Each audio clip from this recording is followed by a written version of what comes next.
Alright, hello everyone, welcome to another vlog. So ayan, yung ZX4R tinakpan ko ng tarpaulin kasi malakas ang ulan kahapon. So meron naman siyang cover, pero yung cover kasi is water repellent lang siya. So kung malakas yung ulan, mapasok pa rin. Tinakpan ko na ng tarpaulin para di gaano mabasa. Tanggalin muna natin yung cover.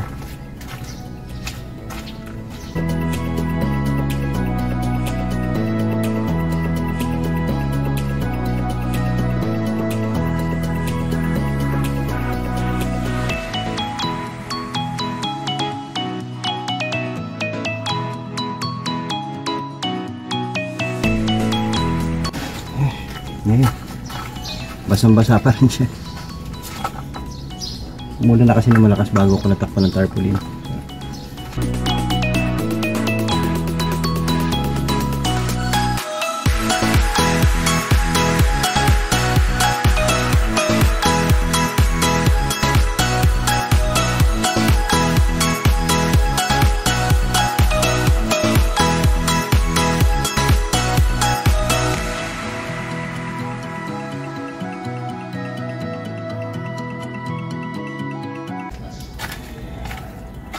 Okay. Para makasingula ng konti. And yun nga, na-mention ko nung last vlog, no? Sabi ko, may mga upgrades na to. Pakita ko sa inyo.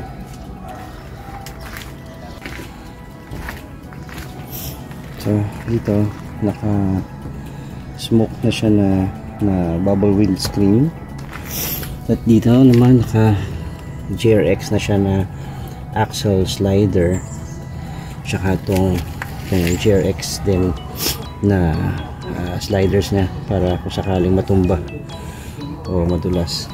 Tapos lagay na rin siya ng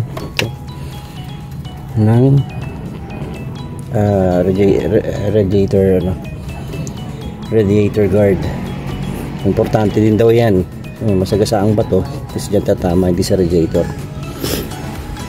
And lagay na rin siya ng phone holder. May damper. And lastly, itong Orion na slip-on, tsaka yung mid-pipe nya. So yan, hindi pa siya naka-tail tidy na. Honestly, hindi ko alam kung magpapa-tail tidy pa ako kasi sabi nga nila yung kung naka-tail tidy ka, ang naging issue pag maulan, lahat ng putik nasa iyo hanggang ulo mo. Baka okay na muna yan for now. Okay, nga pala, gusto kong shout out, no, yung pinagpagawang ko ng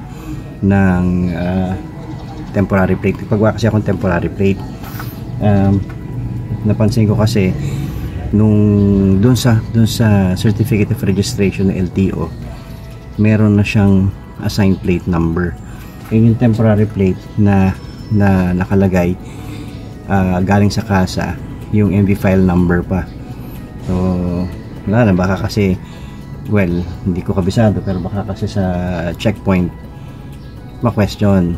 Although alam naman natin na nasa news naman na walang plate available. Nagpunta rin kasi kami sa LTO kung nasaan yung mother file nito.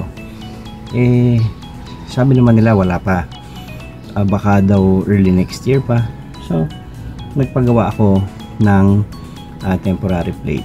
So shout out sa Rai Custom Plates. So doon ako kumuha. Maganda naman. Okay naman siya. Shout out Rai Custom Plates. Hello po, for customized motor and car plates, punta po kayo sa Facebook page po namin, Rai Custom Plates, or you can send us a message here. And post na po to, and sobrang ganda po ng quality and yet affordable price po. Thank you. So, Rai Custom Plate, makapal kung kapaligawa nila. So kung medyo matatagalan sa LTO, at least meron ng matibay-tibay na temporary plate. Mga 4 months ago kasi naglabas ng memo si LTO na ito siya. So ayan, nakalagay dyan yung temporary and improvised plates. Ang pagkakaiba ng pagkaintindi ko, pagka temporary plates, this applies doon sa mga bagong sasakyan na walang ma-issue plate. So nakalagay doon yung format din, pagka wala pang plate, PMB file, pagka may plate, assigned yung plate number. Plus yung ano naman, yung improvised plates are intended doon sa mga nasira ang plate, nawala. So magpapagawa muna ng improvised plate. Again, doon sa memo may format na dapat yun lang susundin. Okay, so kabit muna natin.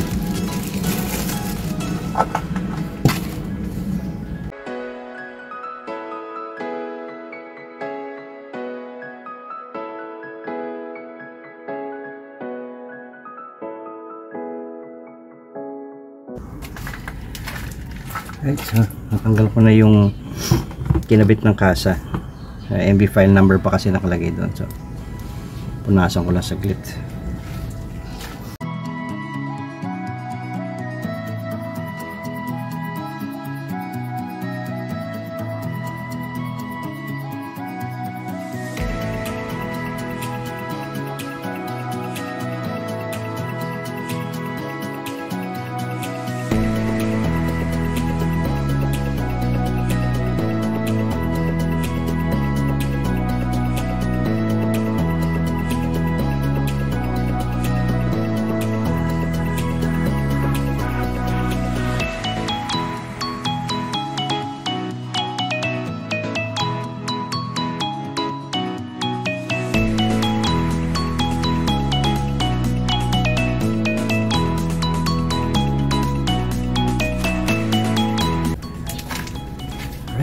Ayan, gawin na natin. Tapos na tayo for the day. Meron pa pala. Okay. Bumili kasi ako ng paddock stand, tsaka yung chain cleaner, tsaka yung lube. Mas madali kasi kung may paddock stand, as advised ng marami. Kaya lang wala pa siyang spool. So bumili ako ng spool. Kabit na rin natin ito.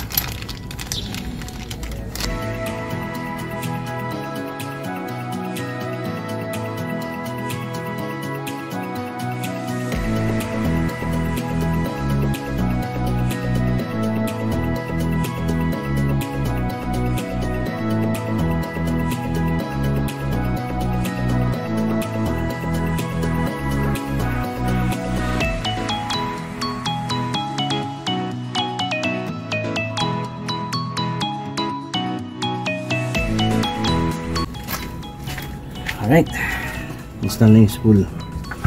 So madali na kabitan ito ng paddock stand. Balik na. Sira.